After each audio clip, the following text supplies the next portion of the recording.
Maybe you'll leave it permanently, who knows. We know that, and science is even proving this, that our thoughts create our reality. Is it for better or worse? So we want it to be for better, right? We want to apply the laws of the universe in our favor because they're working all the time, 24/7, 365.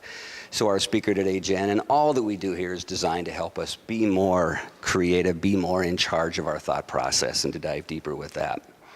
So I now have the joy of introducing our speaker, Jen Grant. Jen has been with us on numerous occasions, and we greatly appreciate your being here to bless us. Jen comes to us with a passion for serving and supporting others, to recognize and embrace that they are amazing. Who out there is amazing? Wow, not many hands. Everyone raise your hand. Say, I'm amazing. Okay, that's better, that's better. This love of life and passion for purpose led her to start her own business, Inspiring Radiance. She travels locally and nationally as a speaker, writer, and coach, sharing various messages including leading with love and your life is a choice. Her diverse background includes working as an outreach coordinator at a nonprofit, real estate, direct sales, criminal justice, and has even worked at an all-male maximum security prison. So that's adventuresome. Jen is delighted about her role as the managing director of the Twin Cities chapter of E-Women Network, a networking group focused on supporting women in business. And when Jen is not in a service role, which sounds like it's most of the time, you might find her walking in nature, playing in her garden, or packing for her next travel adventure. So it's my great pleasure to introduce, for your enlightenment, Jen Grant. Thank you, Jen. Thanks, Don. Good morning. Good morning. Thank you so much. I'm so delighted to be here. Coming to Lake Harriet Spiritual Community is one of my favoriteest things to do.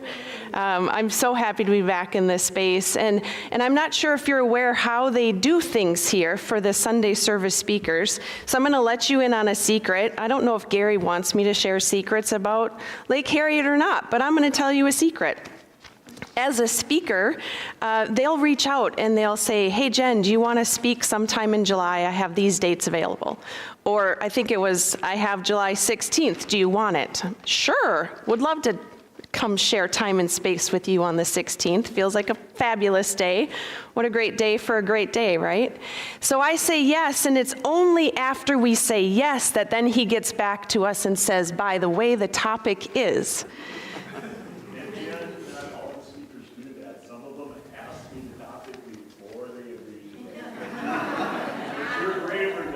I've never asked the topic ahead of time.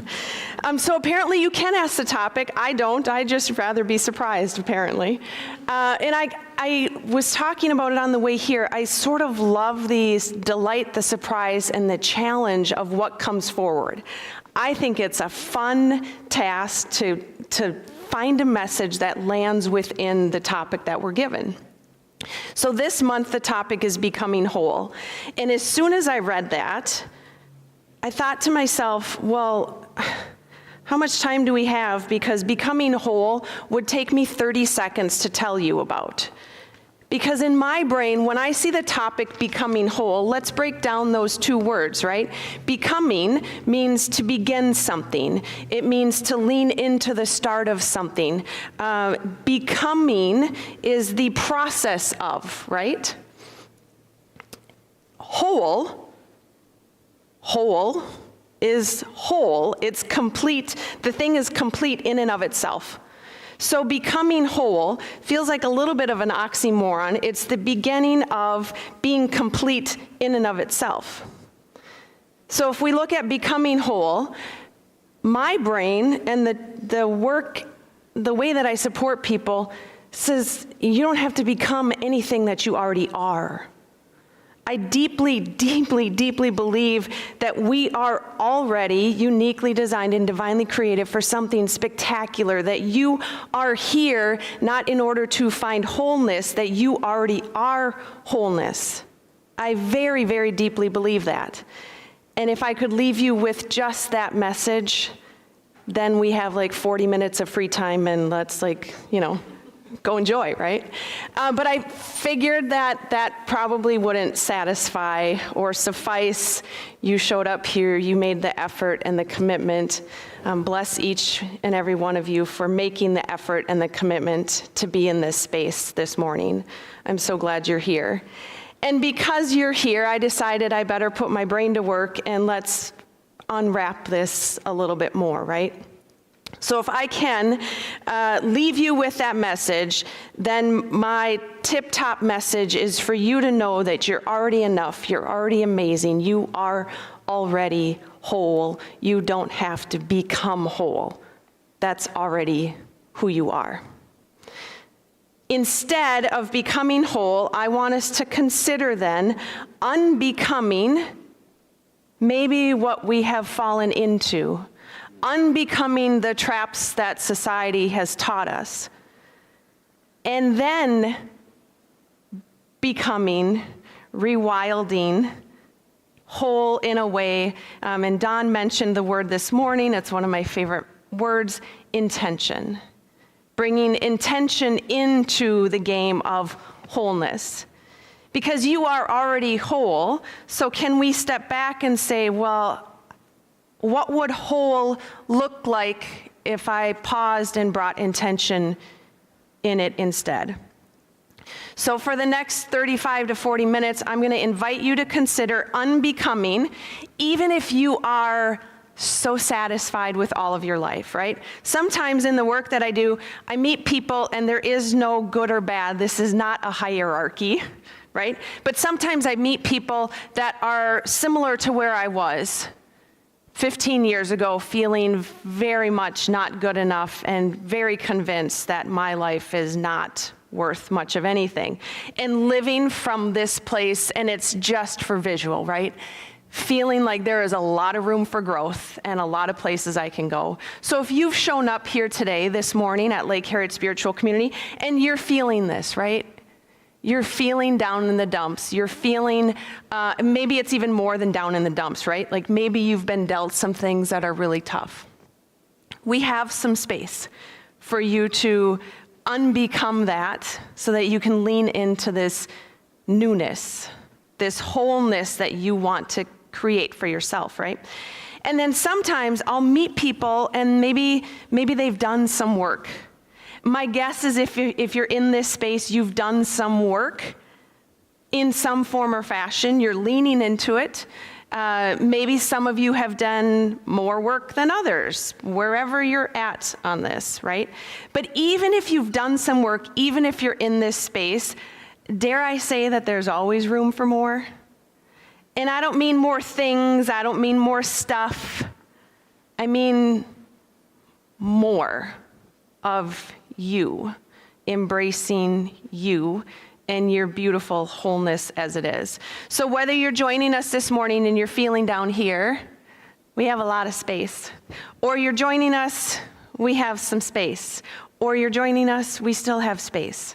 So I'm going to invite you to just set down all the things and come to this with just some open hands and an open heart and some open ears and just being open and willing to reconsider in a new way for just a short amount of time.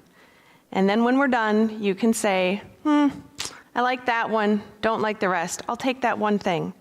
If I can give you one nugget today, then we've done what we've come here to do. So, I know you've heard this phrase before, nature abhors a vacuum. Yes?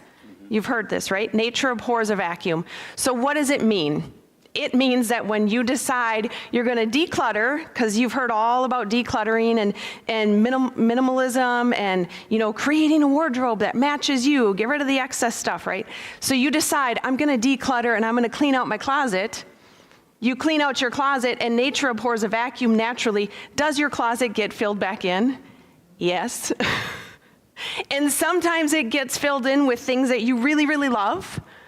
Sometimes it gets filled in with intention, and other times it just kind of fills in and you don't know how it happened, but it fills in, right? Another example of nature abhors a vacuum, I cleaned off my desk the other day. And by cleaning off my desk, I mean I took the piles of things and I put them on the floor around me because I didn't know where to put all the things yet. But at least my desk is cleaned off. I guarantee by middle of the week, my desk is going to be full, right? Maybe, bless you. If you have a secret and your desk does not fill in, I will take those secrets. So we can pick any area. Nature abhors a vacuum. So what that means is we clear the space and it will naturally fill in, essentially. We clear a space, it will naturally fill in. Now, I see this happening in two different ways. We can either say, I'm going to clear a space, and I'm going to just let nature fill it in. How is it going to just naturally fill in? And we're going to talk about our yards and our gardens. So if I weed, right, I have a vegetable garden and I also have a plant garden, and I only have to weed once, right? Each year, only weed once, and then I'm good to go. Well, my yard would tell you that's not the case. Because those weeds keep showing up. They have not embraced my intention of one and done weeding. They just keep showing up. Nature abhors a vacuum, right? I clear the weeds show up. Good, bad, or indifferent. So either one thing we can do is we just let nature naturally fill in the space, right? The other way, if nature abhors a vacuum and I've cleaned something out, the second way then is with intention, right? We can decide, we can make some choices. How do we want that space to fill in? So my hope by cleaning my desk off yesterday is that this week I will choose how it gets filled in, right? Now, most of the time, when the filling in happens, it's a combination of both. So sometimes nature takes its course and things show up. And sometimes we choose, and sometimes we have that intention and that choice behind it. Most of the time it's a mix of both to some degree. So we have becoming whole, right? The process of becoming complete unto itself, but you're already complete, but we're undoing that today just for practice. We have nature abhors a vacuum, and those two processes either naturally clear it, see what happens naturally, or choose it, create some intention behind it. And then the third piece that I want to touch on and talk to you about today. Have you ever heard of We Are the Ark? We Are the Ark is a movement. And it's a sidebar, but I'm going to invite you to check it out. It's really fantastic and phenomenal. So this is about returning our gardens to their true nature with acts of restorative kindness. So we are the ark. The ark is acts of restorative kindness. Now, I love this idea because when you consider nature abhors a vacuum, if we let things return to nature, nature's pretty fantastic.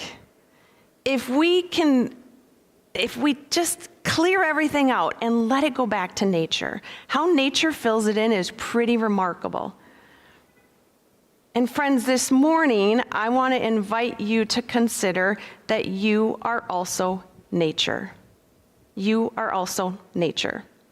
So from this book, I'm going to share with you 6 steps on how you can start returning your land, whether you have acreage, maybe you have a small plot in the city, maybe you have a balcony with a couple pots.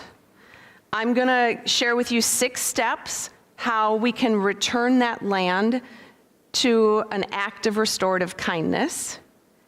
And then we're going to take those 6 steps, because that's nature in our yards, and we're going to translate those into nature within ourselves, right? Does that make sense so far? Awesome. So I'm going to take you through these 6 steps, and not to give away the goose before we've even started, but as you're listening to these 6 steps, I have a feeling if you just start thinking about them with how would that translate to me? How does that translate to me? How does that translate to the human? Because remember, nature out there is nature within. We are nature.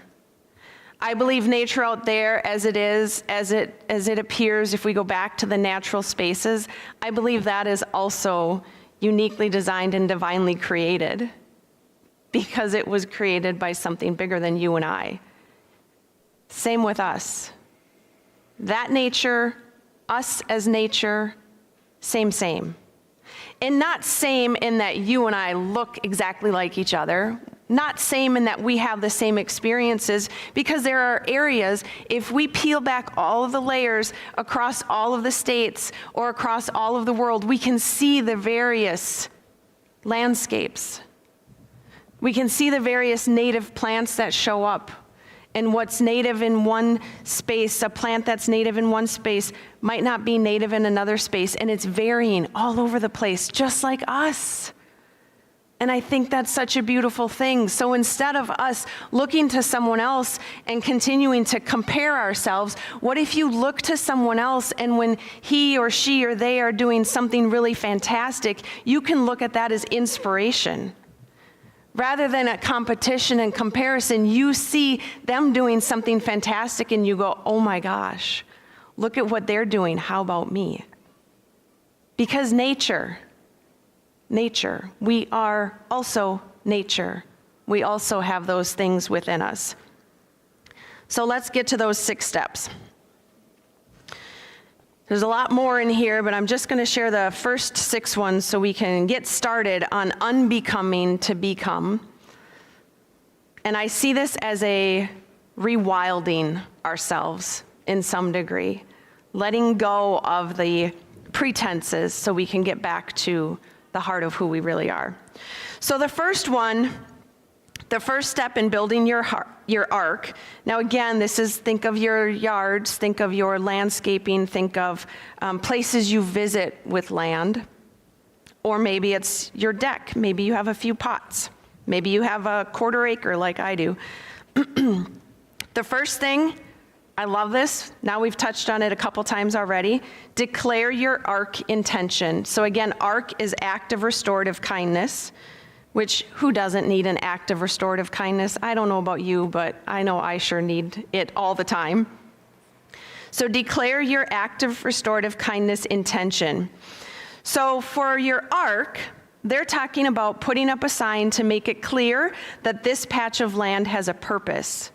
Use whatever materials you can find to make yourself a sign stating this is an ark, an act of restorative kindness to the earth.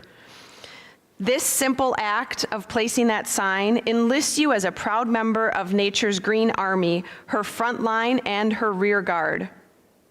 This sign also empowers you and supports you in allowing it to be a sanctuary. It removes the shame of having a messy garden, which is very difficult for many people to overcome. It explains to your neighbors what you are doing, and you can hope it inspires them to come on board. One of the final notes they have on declaring your intention is, remember, even if you can give only a small portion of your garden back to nature, it will be a huge help. All donations of land and water bodies returned to wilderness are welcome and important, any size, anywhere. So as we think of that first one, I bet you can think of where I'm going with this. So our first one is declare your ark intentions. So when you think of this for yourself, how does that translate? It translates pretty simply, right? What is your intention? What is your why? When you consider becoming whole, and you consider we're just going to keep it becoming whole. And what I mean by that then is the unbecoming of who you've been in order to step into all that you want to be. Even if most of you is already there, right? We can step even further. So we can unbecome the pieces of us and step into. I know that I have pieces within me that I would still love to unbecome so I can step deeper, right? So when you think of that stepping deeper into who do you want to be, what's your intention behind it? We always start with why. Start with why. Why is the thing that will push us forward when everything else stops. If we have a deep why within us, the things outside of us, the obstacles will still come. Just because you have a why doesn't mean the obstacles stop, right? Have you ever had a why and the obstacles are still like splashing on you? They are still showing up. But if you have a strong enough, deep enough, clear enough why, that will push you forward. Another way to state this is inspiration versus motivation. So motivation I see as something coming from the outside. You have done something that motivates me to want to take an action. Where if I am feeling inspiration is in spirit, that comes from within. And when I say it comes from within, I mean comes from within. Whether you believe in God, love, spirit, divine, universe, whatever that is, comes from within. That inspiration will pull us through. Me working out with my husband, that is motivation. I witness him working out and I feel a little motivated because, yes, he can do it, right? So I'm going to join him. And I tend to be the person, I work out really, really well with other people.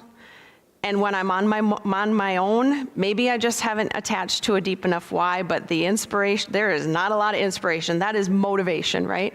So the motivation comes from the outside. Inspiration comes from within. Now, if you ask me to go for a nature walk or meditate or practice some yoga, I am totally inspired, and I love you all, but I don't need you in order to do those practices.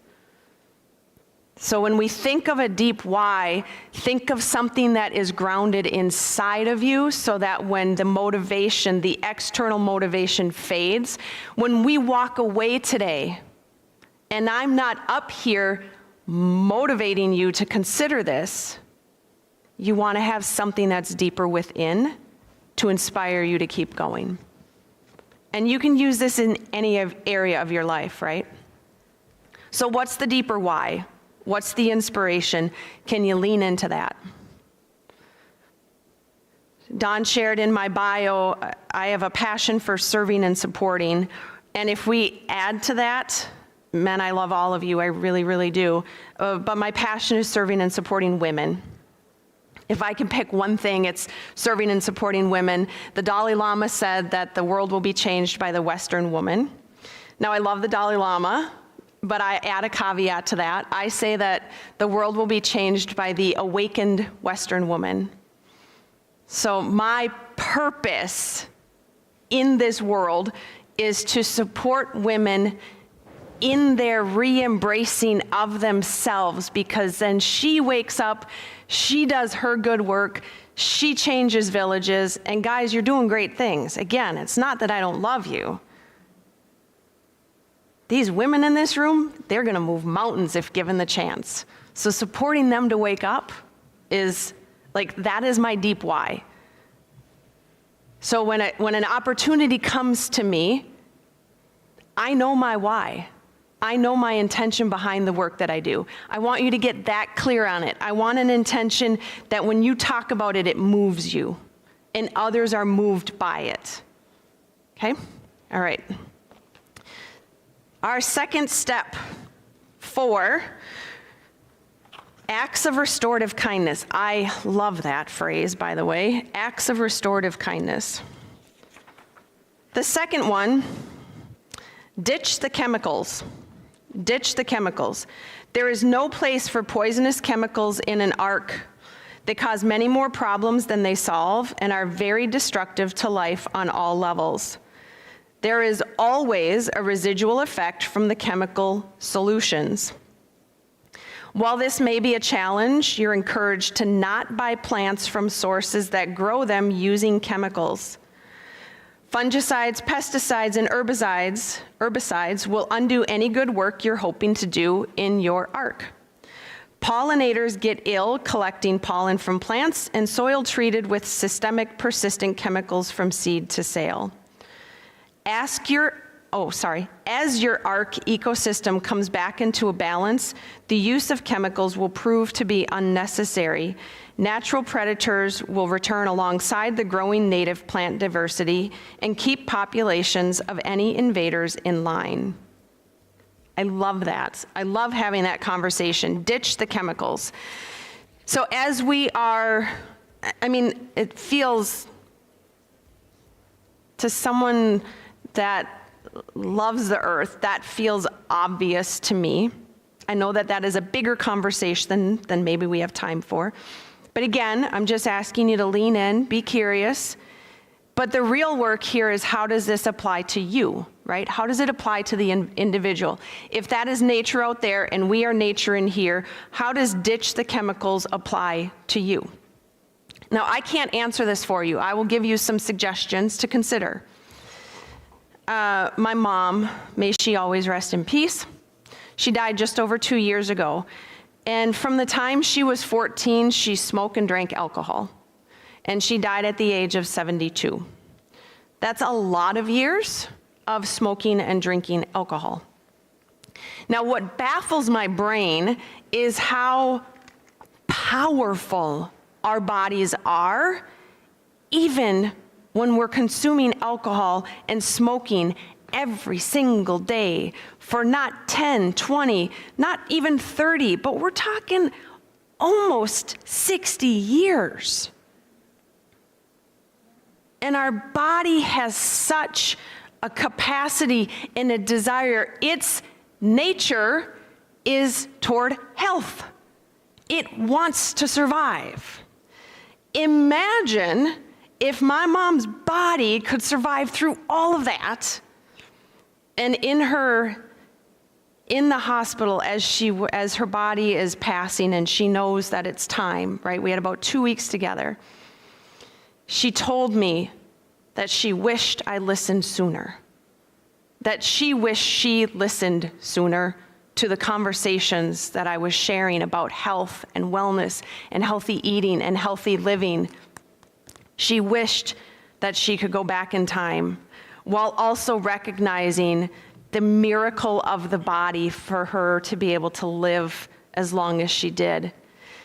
Imagine if even 15 years ago, 10 years ago, 30 years ago, if she changed some of those habits around to be more supportive. Imagine if a body can live through all of that. What can a body do if we are actually supportive of her or him? What could that body be capable of?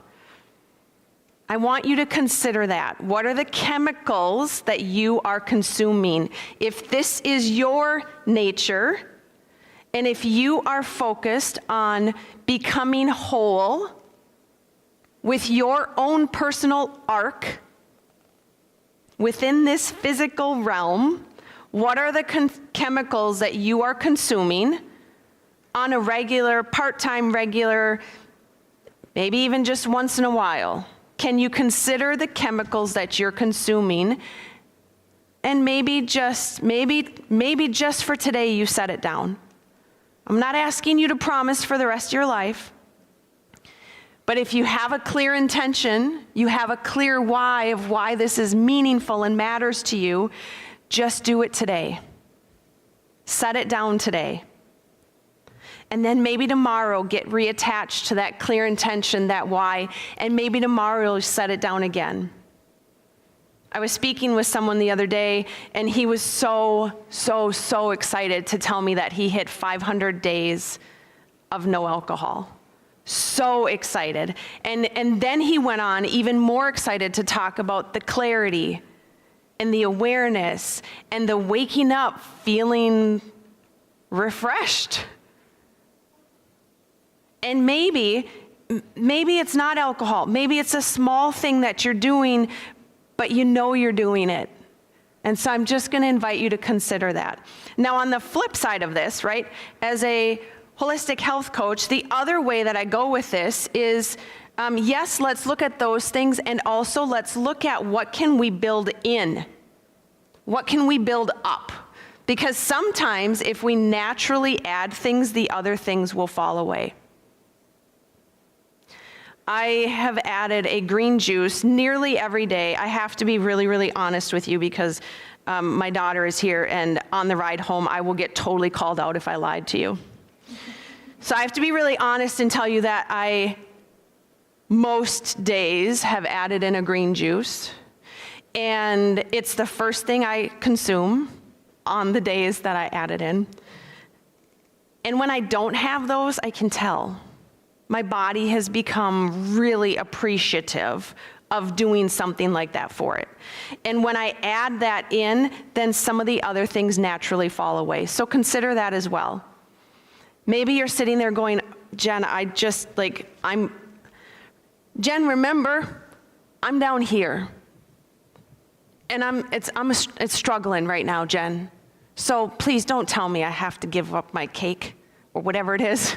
Don't tell me I have to give that up. All right, let's go on the flip side. What can you add in first then? But can you be mindful of adding something in? Okay? So that's our second piece. Our third step for our acts of restorative kindness in our yard, I love this one. Break down the barriers. Break down the barriers. Wildlife cannot move easily through fences or walled-in gardens. The creatures are cut off from sources of food, sanctuary, and suitable mates. The collapse of wildlife populations can be attributed to the islandization of wild habitats. If you have boundary walls or fences, perhaps you could discuss it with your neighbors, and if they agree, get a contractor to drill a hole or two in the base of each boundary. This allows for free movement of creatures between gardens, and remember, often all you need is a hole the size of a CD case. Imagine that, the cutoff, and the more I lean into this work and noticing arcs and noticing yards and what we've done to our yards and our landscaping, the more we see the walls and the separation and how the suburbs have served some really great things, but most of the time we get home and we pull in our garage, and our garage, mine isn't, which I'm thankful for some days and some days I'm not, but we pull into our garage and our garage is attached to our house, and so we don't even go outside. We don't even converse with the neighbors, let alone notice if the animals are or aren't coming through our yards. Or when they do come through our yards, we think of them as varmints or things to eradicate and get rid of. When what if they're just there passing through and they just are looking for a safe space, So when I think of breaking down the barriers for us as humans, what does that mean? What does that mean for humans? I see it a couple ways. I see it as getting back outside and connecting with our neighbors. I see it connecting with community, breaking down the barriers within us so that we get out and connect. We are nature. We are meant to be with people. We are not meant to be isolated. We're not meant to be estranged from people. And I know in the last 3 years, many of us have gotten really comfortable doing our own thing in our own home, behind our own desk, in our bed, on our couch, tucked away from the world. We have figured out how to make that work. Friends, it's time we figure out how to get back into community, get back into connection. I don't know about you, but I am missing the hugs. If you are a hugger, I will take a hug. And I think even if we're not a hugger, we need hugs. We need connection. We need community. I don't remember the time frame, but one of the times when I came to present, it was on community, and I love the word community because to me it breaks down as common unity. It's common unity, something we have in common that unites us. Lake Harriet Spiritual Center is a great example of that. No matter who is in this room, we all have something in common because we are in this space today. We're curious. I would bet we're compassionate. I would bet we're kind. That doesn't mean we're perfect, but we're kind. And with our exercise at the beginning, saying hello and meeting someone, so powerful. I love those things. I love those things. So breaking down the barrier in our physical landscape, to me, is breaking down the barrier in our personal landscape. It's questioning those things that keep us pulled away from people.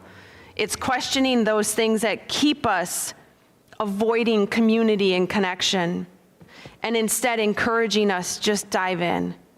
And maybe you're not going to dive in, fully, but can you stick a foot in? You're here, so you've got 2 feet in. How much further can you go? How much further can you go?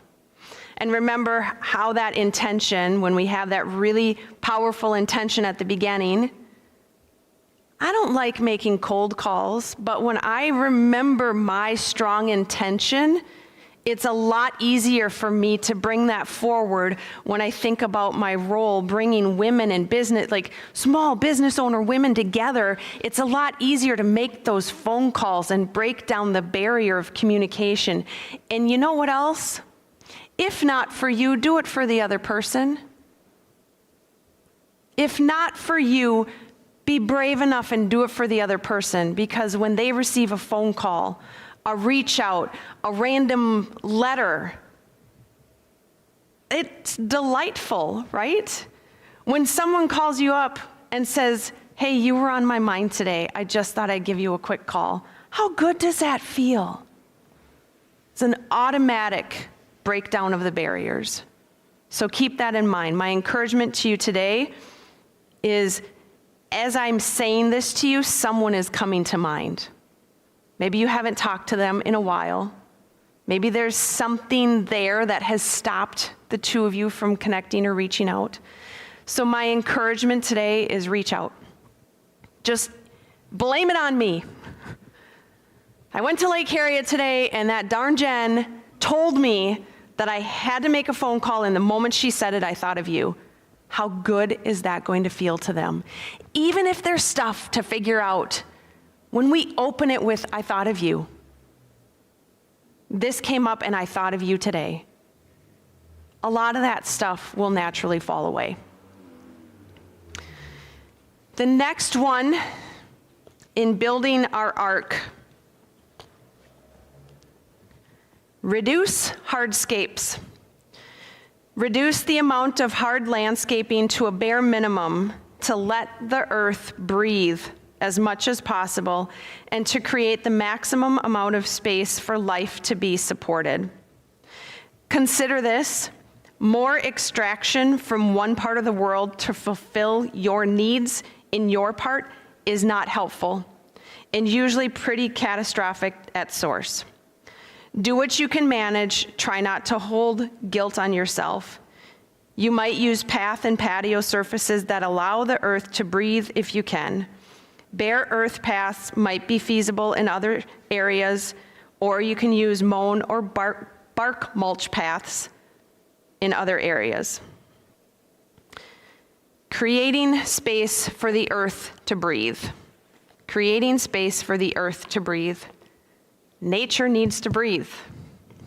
You are nature. You need to breathe. You need to breathe. When is the last time that you just paused for a moment and took a big, deep, cleansing breath? We need to breathe. So I'm going to invite you to breathe with me right now for just a moment. You can get comfortable, shake your shoulders, drop your hands, palms up if you're open to receiving, palms down if you want a little more grounding, whatever feels better to you. Gently close your eyes if that feels comfortable. And then take a nice deep inhale. And as you get to the top of that inhale, you can pause for just a moment and open mouth exhale.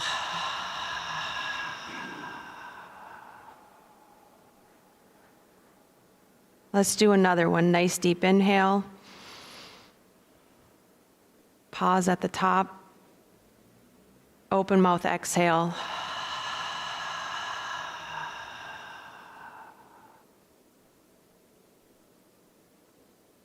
One more for good measure. Nice deep inhale.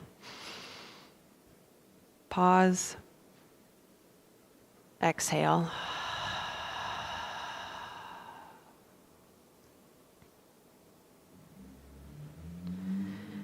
I don't know the science behind the earth breathing, but the science behind us taking intentional breaths is it helps reset our nervous system. And I imagine the ecosystem underneath the earth, when we remove some of that hardscape and she gets to breathe, I imagine it's a similar reset process. Nature out there, nature in here. Remember to breathe. That took us 30 seconds. You have 30 seconds. And if you're not sure you have it, get a stronger intention. Your intention will help you remember 30 seconds to breathe. I'm not asking you for 10 minutes of meditation. I won't throw you in that deep, but I'm going to ask you for 30 seconds to breathe. 30 seconds to breathe.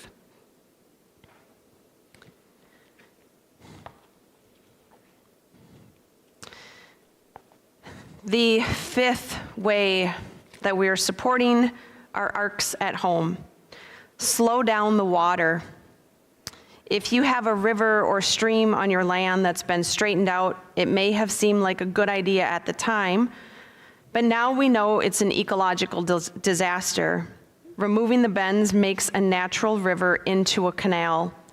Water moves through it much more quickly, increasing erosion and heightening downstream flood risk. Restoring the stream or river back to its original wiggly course helps reboot the ecosystem and restores habitat.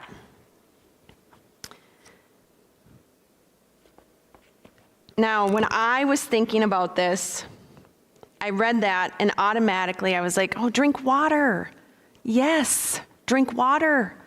So yes, drink water. Slow down that body, let that body embrace the water. And I was talking to my husband about this and talking him through the pieces, and he's like, nope. And it's rare that he'll come to me and say, no, honey, you got it wrong. But when he does, I listen. Like, if he has something to share, I listen. And he said, honey, I think it's about slowing down yourself. Slowing down ourselves. And how quickly are we to move from A to B? We just want the straight line. How fast can I get there? On to the next thing. Life isn't meant to be a straight line. If it were meant to be a straight line, it already would have been. I don't know about you, but life has not been a straight line for me. How much time do you have? I could tell you story upon story upon story upon story about how unstraight it's been. Nature craves bends. Nature craves twists and turns. We're not meant to be perfect. We're meant to navigate and learn and grow and take those as opportunities. Those twists aren't meant to stop us. Randy Pausch said that the obstacles aren't there to stop you. The obstacles are there for you to prove how badly you want something. So if this way isn't working, go around, go a different way. Maybe take it as an opportunity to lean into something else. As I was thinking this through, for a while, I paused my business last May after an experience. And I took almost a year off from my business, and it was devastating. When I heard the message, I was devastated. But I followed the bend and the twist, and it led me to an acupuncture clinic where I worked part-time. And it was fantastic, the lessons that I gained and the strength that it gave me to do these other beautiful things, right? And now I am leaning on those as I show up in a new way in my business. Those bends aren't a bad thing. They were there to help me navigate something around the corner that I didn't see. So consider putting some bends back into your life. Consider driving a new way home when you leave here. Imagine what you could find. And our last one as we wrap up our time together. Remove non-native invasive species. Did you know this? About 250 years ago, people with means developed a taste for plant collection and traveled around the world on great adventures seeking them out. They arrived back with exotic species that they planted to populate their estate grounds and botanical gardens. Native plants were considered common and associated with poverty. Many of these imported plants became the common garden species you now know and love, but many are invasive. And if they're non-native invasive, that is an issue. So removing the non-native invasive plants from our ark at home, how does that translate to us, to our personal nature? I want you to consider the things that invade your thoughts. I want you to consider the societal messages that we've been fed for years, or the messages that came from parents, or the messages that came from well-meaning friends, teachers, clergy, fill in the blank. Those things that we've been swimming in for a long time that now have taken over and taken root and are invading our thinking. I want you to consider removing those non-native thoughts so that you can get back to your true nature.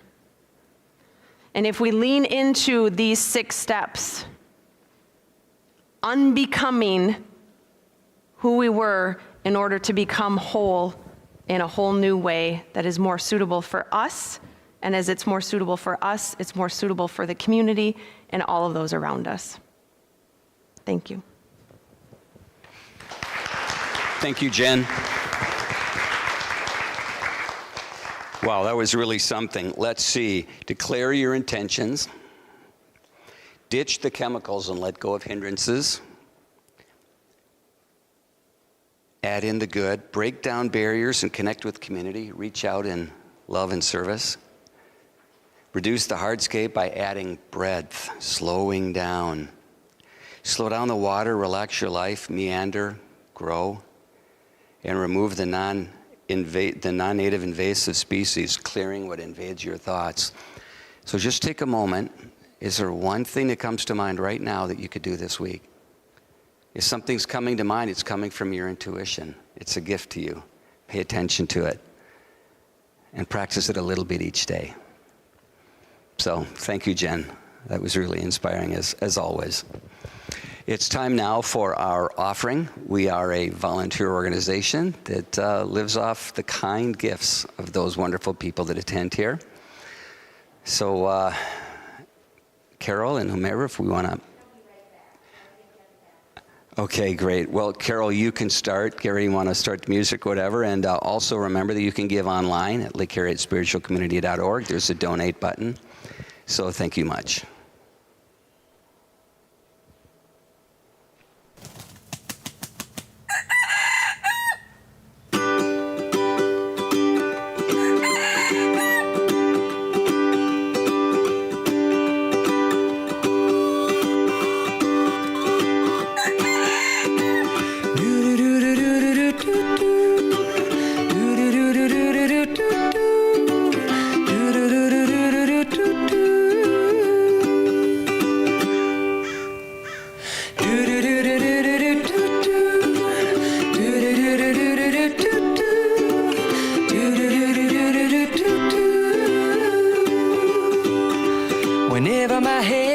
it starts to hurt. Before it goes from bad to feeling worse, I turn off my phone, I get down low and put my hands in the dirt. I try to stop the world from moving so fast, try to get a grip on where I'm at, and simplify this dizzy life and put my feet in the grass. I'm going back to the earth. I'm going back to the earth. I'm going back to work. I'm going back to the earth.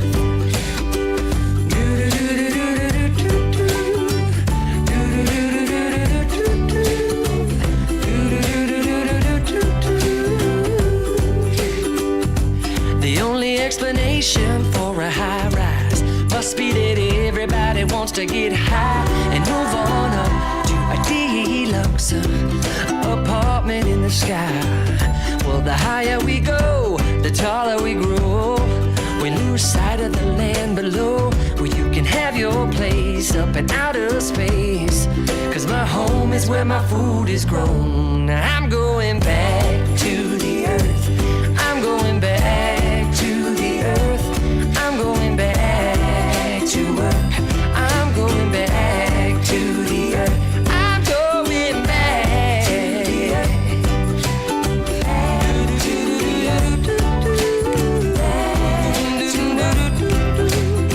All right, let's get Jurassic on this bridge. We are animals. We are animals. We are wild. We are wild. Started with emotion at the bottom of the ocean. Now we're swinging from the tops of the trees.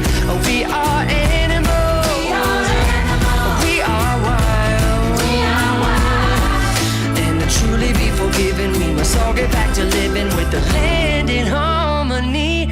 I'm going back to the earth. I'm going back to the earth. I'm going back to work.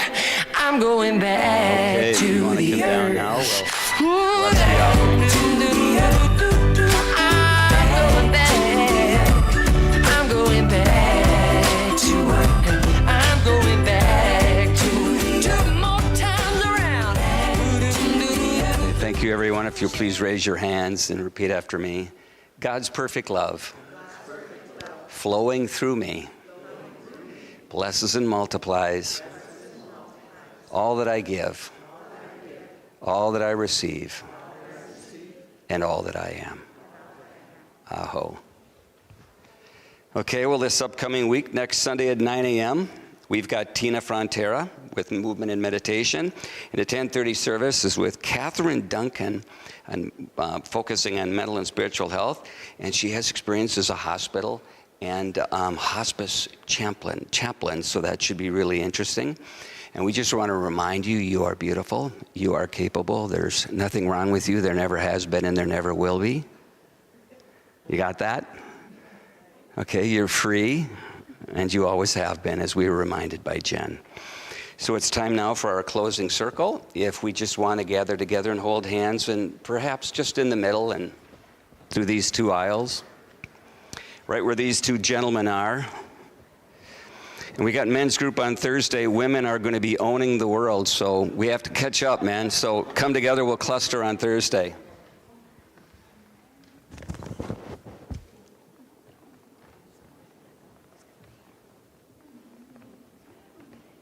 Hey, that went well. That's Good job, perfect. everyone. That's perfect. Awesome.